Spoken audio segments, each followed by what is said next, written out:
up, guys? It's your boy Aijalon Wallace. I talk about recruitment and traveling. Today, we're going to be talking about the Dominican Republic, Santo Domingo. Listen, guys. So this probably going to be one of those long ass videos. I'm not going to lie. Oh, come on! But it's all right. We got to do this again. Okay. Listen, I'm going to share my experience. So last month I went to the Dominican Republic.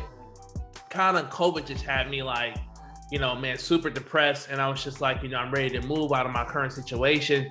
So I decided to go to the DR for a whole month. Yes, I went over for a whole month. And, one of my homies was actually already living over there. He packed up his whole apartment and moved out of LA and moved to the Dominican Republic. So I just thought about flying over and checking it out. Flight was good. I flew from Detroit to Atlanta to the DR. Probably was maybe 2:45, maybe a little bit. Yeah, like no more than 3 hours. It was a quick flight. It was really fast and pretty smooth flight, to be honest.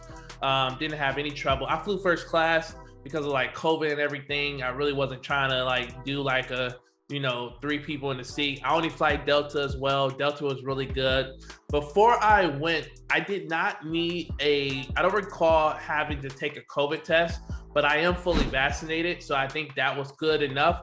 But I believe the rules have changed. So do double check, guys. Like you may need to, I know before I left, there's a standard rule now that you cannot return to America right now with everything going on. You can't return back to the States unless you take a COVID test 72 hours before you arrive to that country. So it may be that rule right now going over to the DR. All right.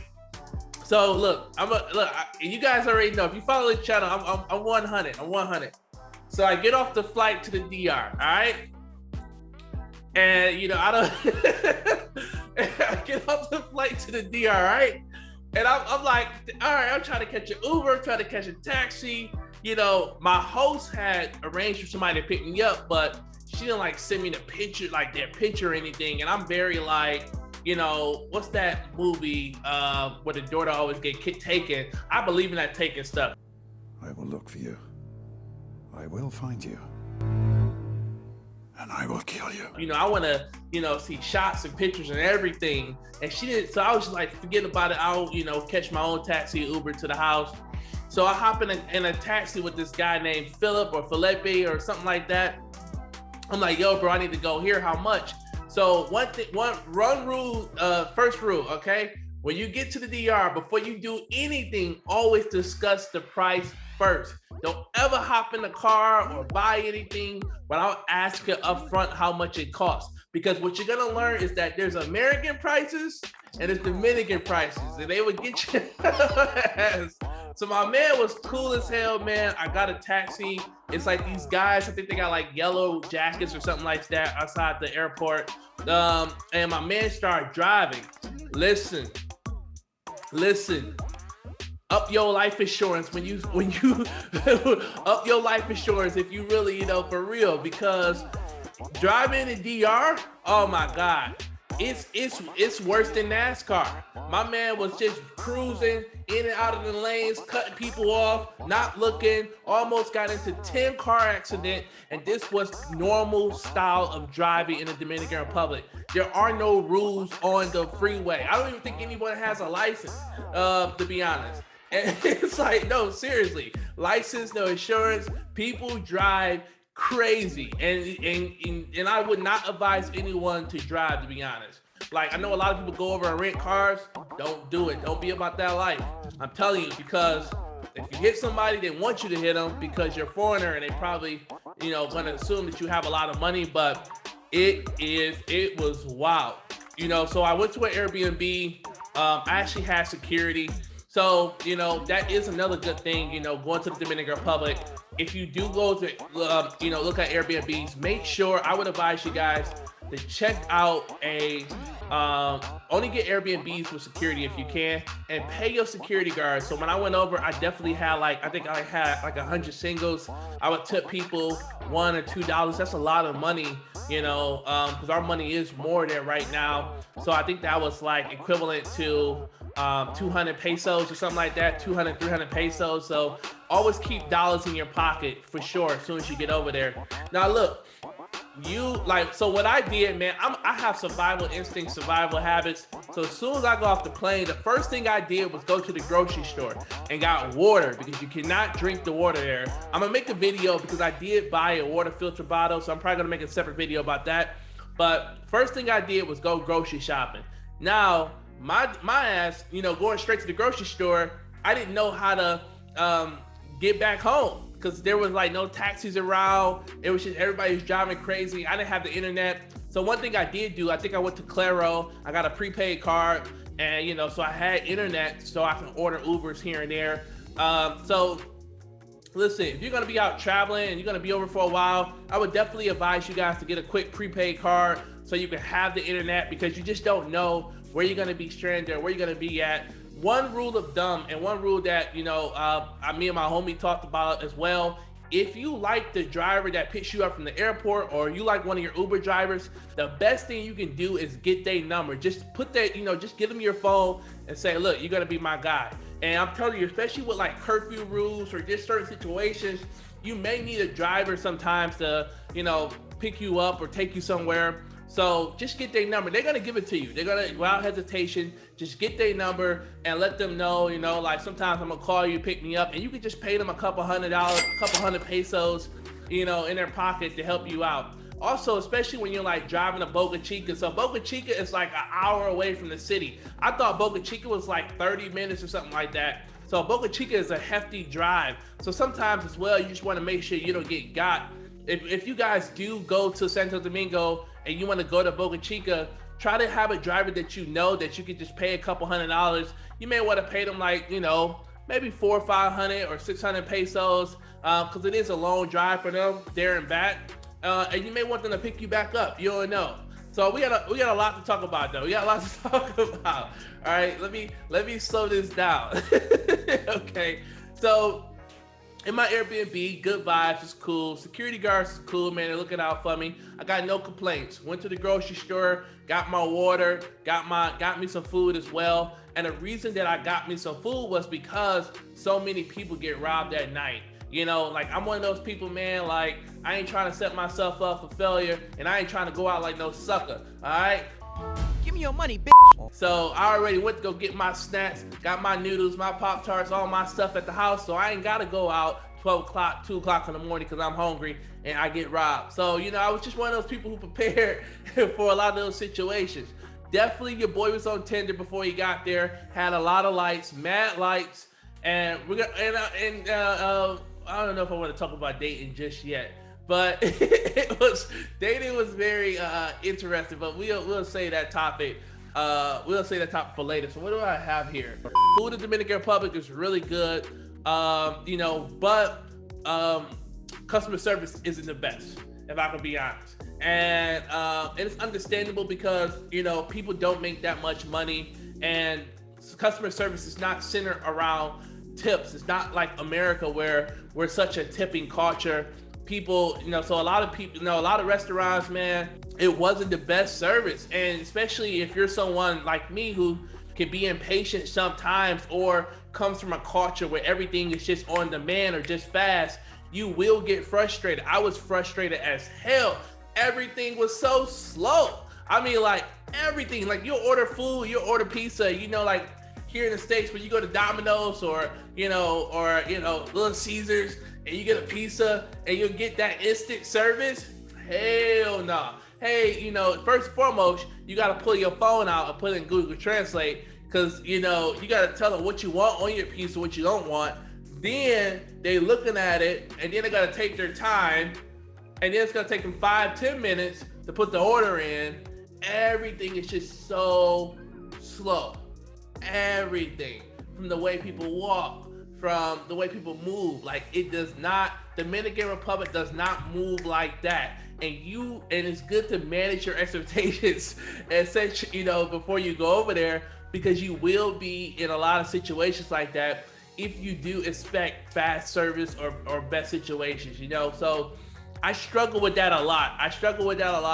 And of course, there was a language barrier. I do advise you to study Spanish as much as possible before you go. I used a website called preply.com. You can hire tutors for as little as $5 an hour, or you can use Duolingo. And there's a couple more I think I just downloaded on my app. Let me see, which one was it? Pimsleur is a new one. And there's another one called Hello Talk, where you can text people from around the world in their language. So it's a couple apps that you can learn. My Spanish is already okay though, like so, because I used to live in Spain and everything. If you guys haven't checked out my Being Black in Spain video, I'll post a link for you to check out as well. But learn Spanish. Like, it is really serious. I remember when I was in Spain, you could get by if you only speak English, but in the Dominican Republic, you will struggle unless you're like at a like the Intercontinental or a hotel or a fancy place where it's very diverse, international. Dominicans do not like to speak English, won't even try, So, it was a lot of Google Translate or a lot of, hand gestures and stuff, when communicating. But I know how to adapt well, so I really didn't run into those problems. Money was good. Things were cheap, but I just kept running into a lot of like situations where like I just felt like, man. So I went over there to move up. Like the reason I went over there because I was deciding if I wanted to move there, and I decided not to move there. I decided to move somewhere else. So I'm packing up. I'm going to be making videos about that as well. But I was just like, like I said, man, my life is really horrible here right now. Like where I live is in Michigan. It's 8 inches of snow. FBI, open up! You're stuck in a house, and I know we're going on lockdown. I'm not about that life anymore. So I'm just like, man, I want to be somewhere hot and nice, next to the water or something like that.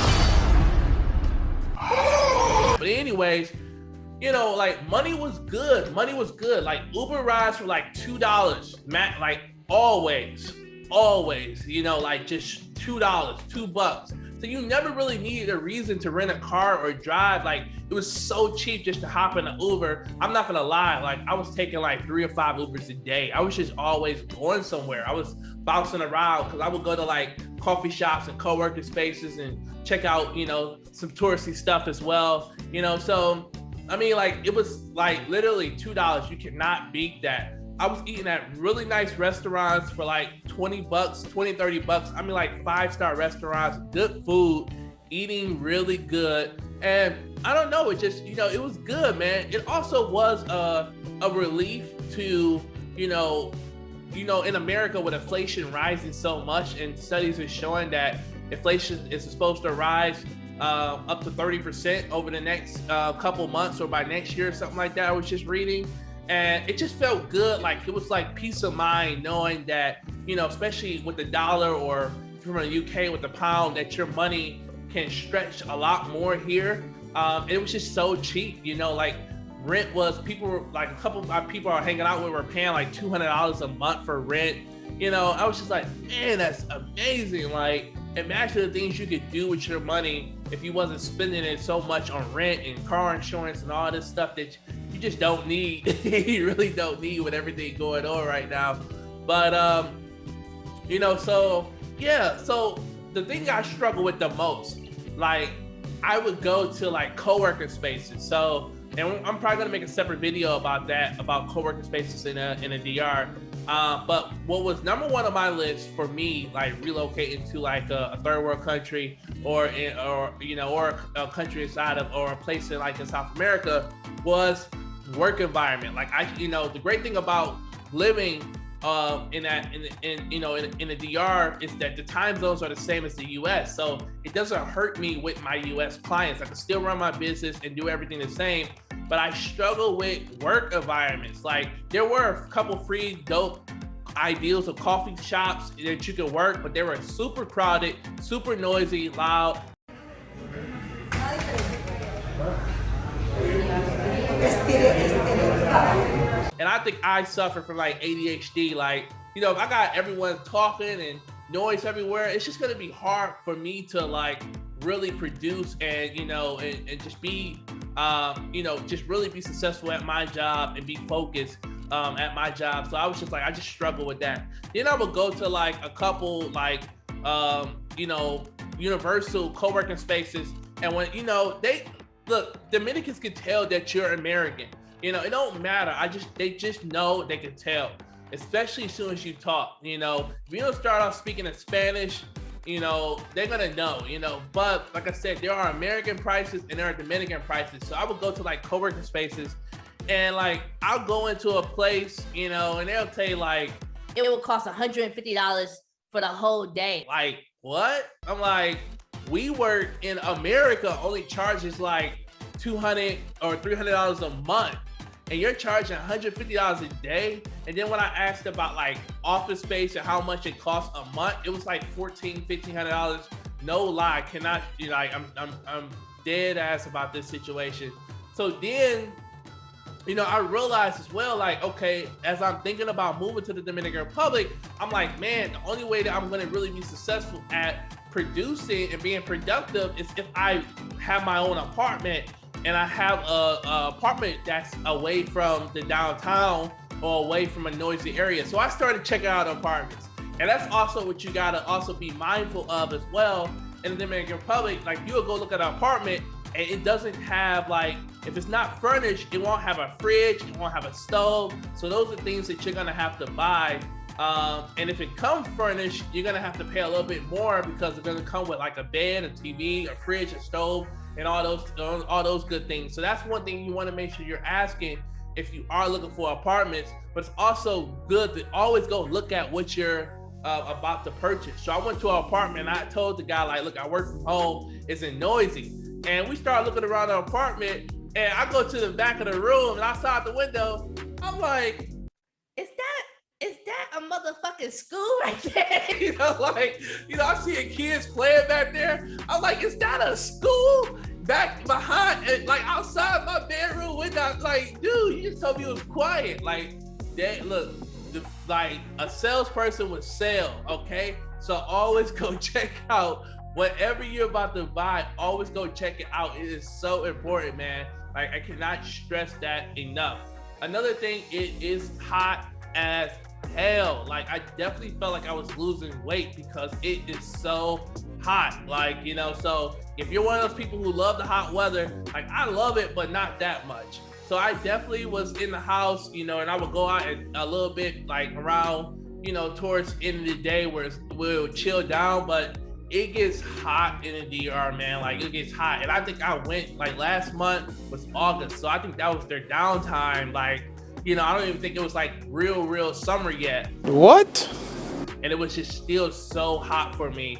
But I guess it does, I mean, it is an energy to it. You know what I mean? Like, you know, when you're in a season of rain or snow, your energy levels change. So I did always feel like ready and excited when I went out because it was a sunny, it was a beautiful day. So it definitely does impact your energy, even though it was like super like hot as hell. Dominicans are still like, in the Dominican Republic, you know, people are so with COVID as well right now. You know, like, of course, some people are wearing a mask and a lot of people aren't wearing a mask. It's kind of hot as hell as well to be wearing a mask like outside. I went to go try to get tested at a facility, you know, a couple days before my flight. And when I went to the facility, it was a COVID testing site and everybody was in one room together, like sitting arm to arm. I didn't go inside. Hell no, I ain't go inside. But everybody's sitting arm to arm, people coughing and sneezing.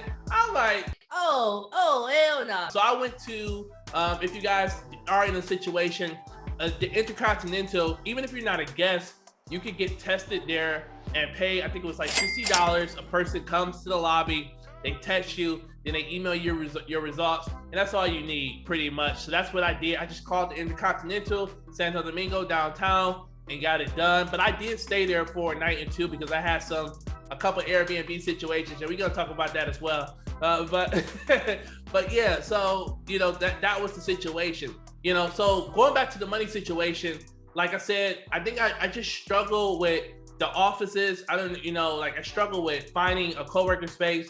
I also just felt like so many things were transactional, not from a women's, but more so from the man's side. Like I just always felt like when interacting with men, when it came to like business stuff or stuff, it just always felt like I was always trying to be sold or taken advantage of. And they just kind of like, I don't know, it just turned me off a little bit. I do understand that I'm coming over there as an American, the dollar is stronger, but it just gets, you know, you just get bored of it, you know what I mean? Like, you know, and I did have one person try to take advantage of me at one of my Airbnb places. I did get like scammed by a security guard actually. So I asked my security guard to order me a pizza because my Uber app, his app was acting funny. So his homeboy ordered me the pizza because he was interacting with somebody else.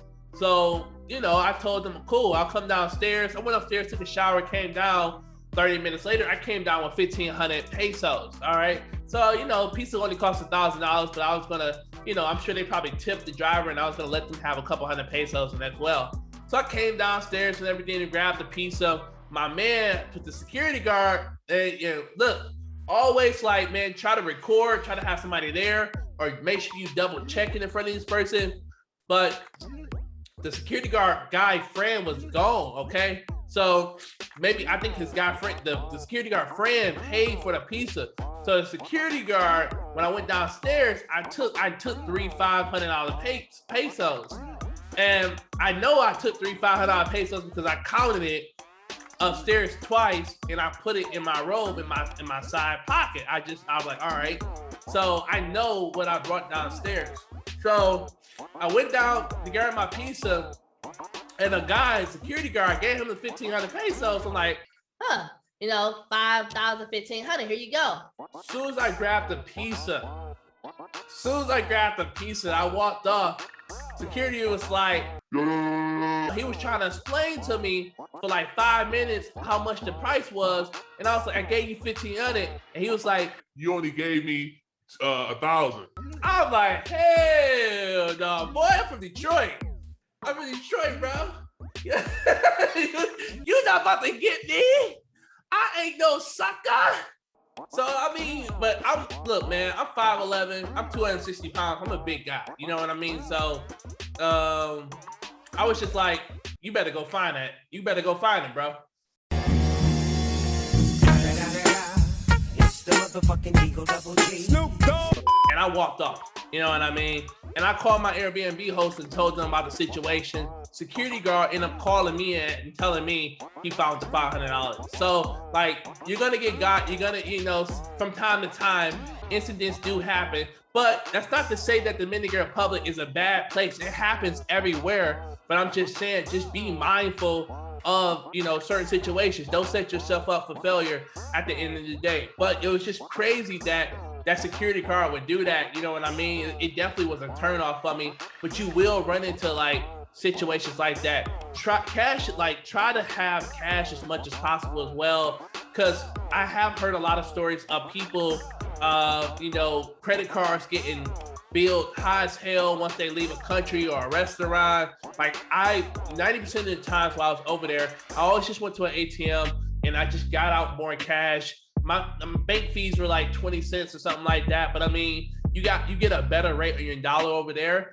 But it's probably safe to say, like, when you get over there, probably just take out a few thousand pesos and put it up, and probably, you know, get them in smaller bills. You can go to a bank as well and get like everything in small bills, like 100 pesos, 500 pesos. Like, try to pay everything in cash just to protect your credit cards. If you are out shopping or something like that, you know, like I said, just try to use cash. A lot of places as well, crazy enough, you know, they do accept the dollar depending on the place. I know like the Intercontinental, the hotel takes dollars, but they are selective and picky about the dollar. Like, it has to be a nice, clean dollar. It can't be wrinkled or broken or nothing like that. So they are really selective about stuff like that as well. All right, guys. So I stayed in various Airbnbs. I think I stayed in about 4 or 5 Airbnbs. The reason I stayed in so many Airbnbs as well is because I've been thinking about living in Airbnbs lately. I'm thinking about packing, like I'm already packing everything up in my apartment. As you guys can see, I don't have my lights up and all that stuff.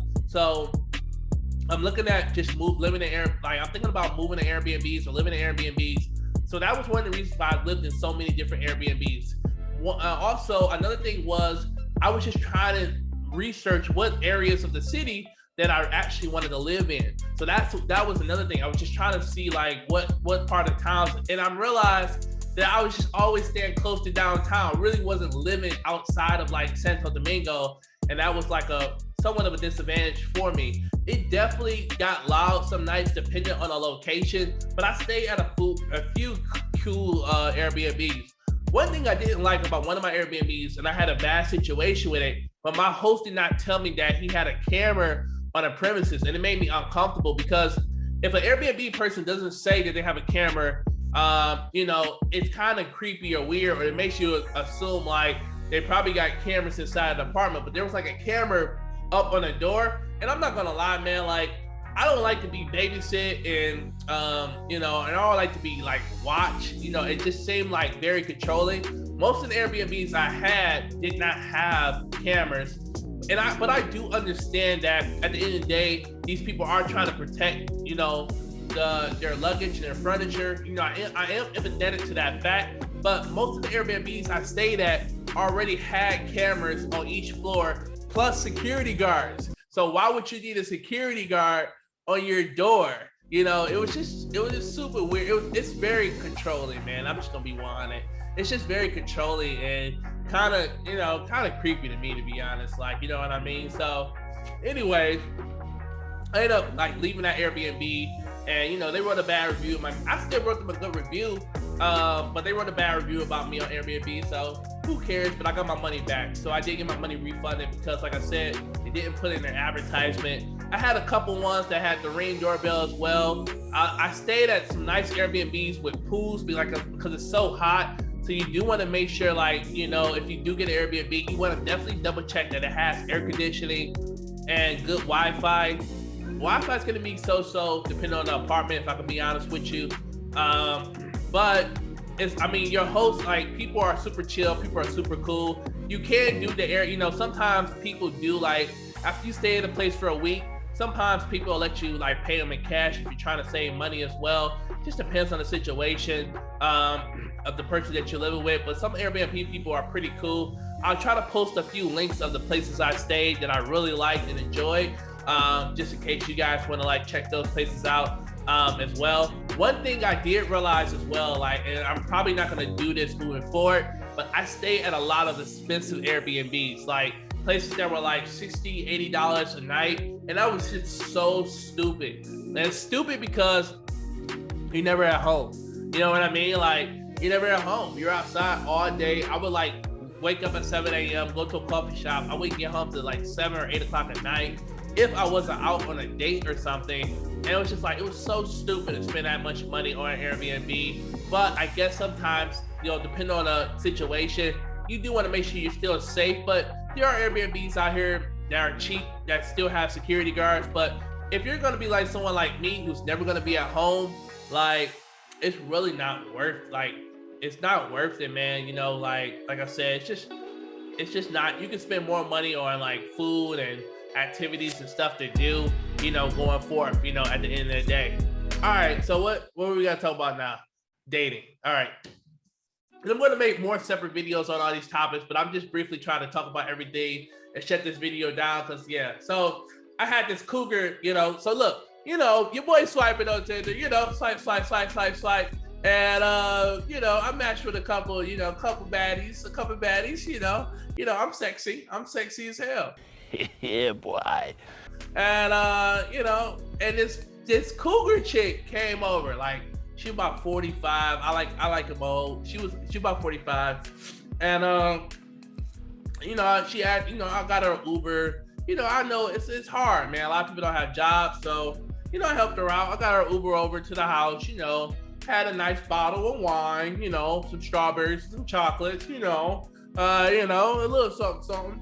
And, we kicking it. I got some Netflix on, got the AC on, we chilling, we kicking it.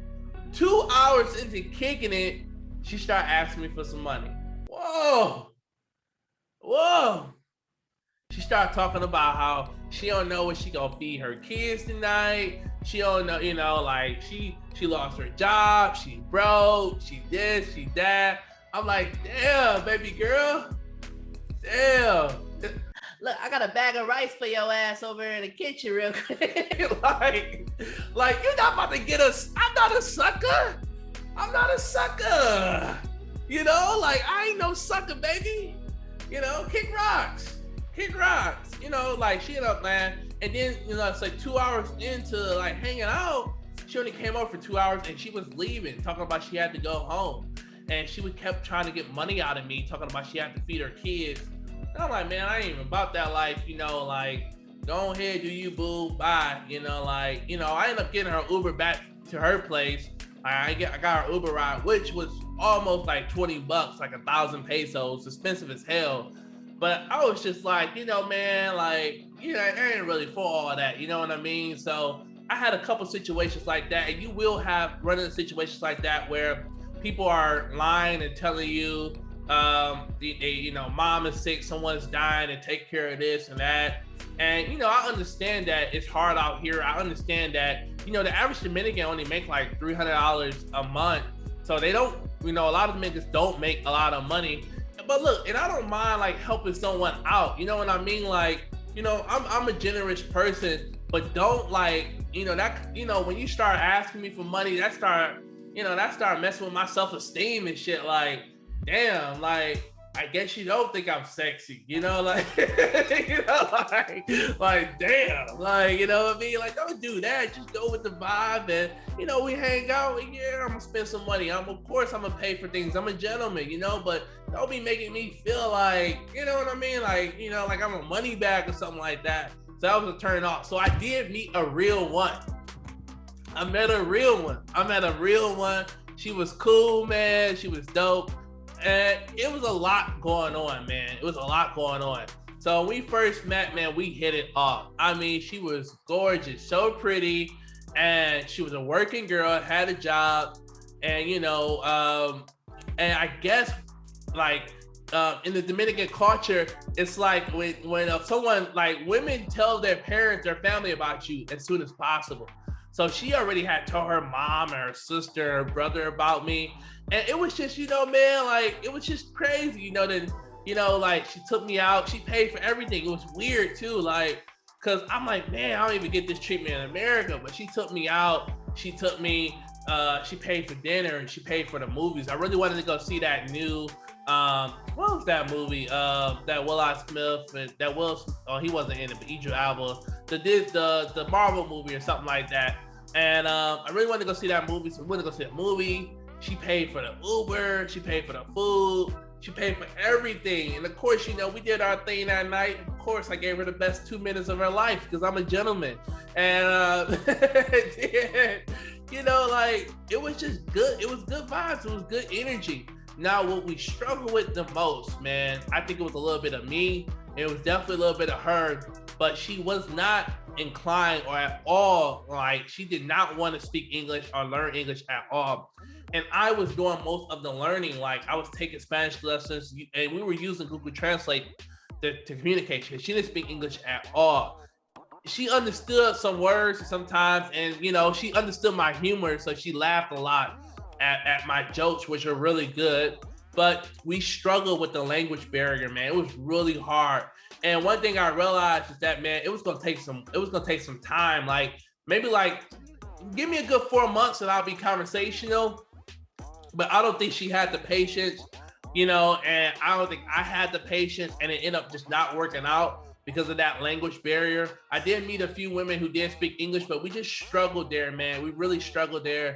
And it's one of the things that you are going to run into from time to time. It's kind of weird always, pull out. You're lucky enough I got 2 phones, but you are, dating in the Dominican Republic, like a first date is, and you passing the phone back and forth, and it's so weird, man. It's so strange, but that's how you date in the Dominican Republic. Crazy enough, like, that's how you date. Do not be flashy over there, for the guys, for the most part, women as well, but leave your jewelry at home, like, and be mindful, like phones will get snatched.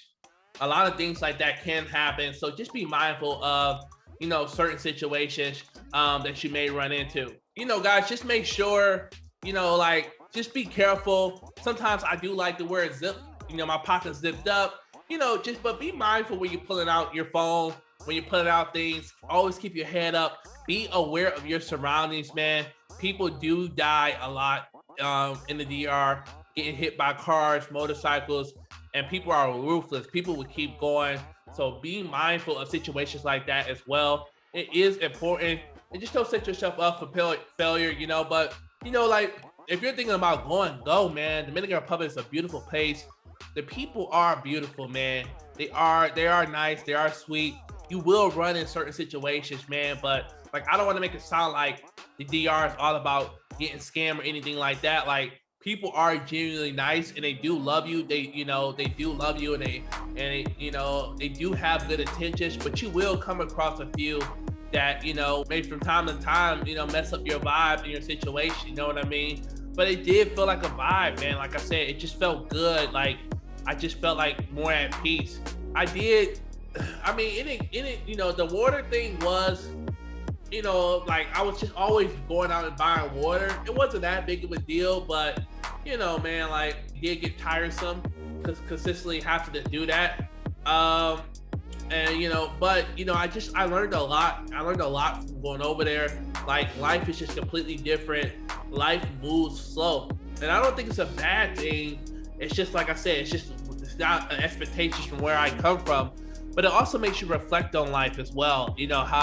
How everything in America is just done so fast. The way we work, the way we eat, the way we work out, when we go on dates, when we're making love, when we're hanging out. It's just so fast. And we're just, I guess, like, honestly, we're never in the moment. You know what I mean? Like, not to get all deeper, but, we're just never there, and one thing the longer I stay in the DR, I start really immersing myself in the culture, and I just really start being in the moment and start being there and start enjoying things, start, tasting my food, listening, taking my time, relaxing, and my patience got better. My patience got stronger as well.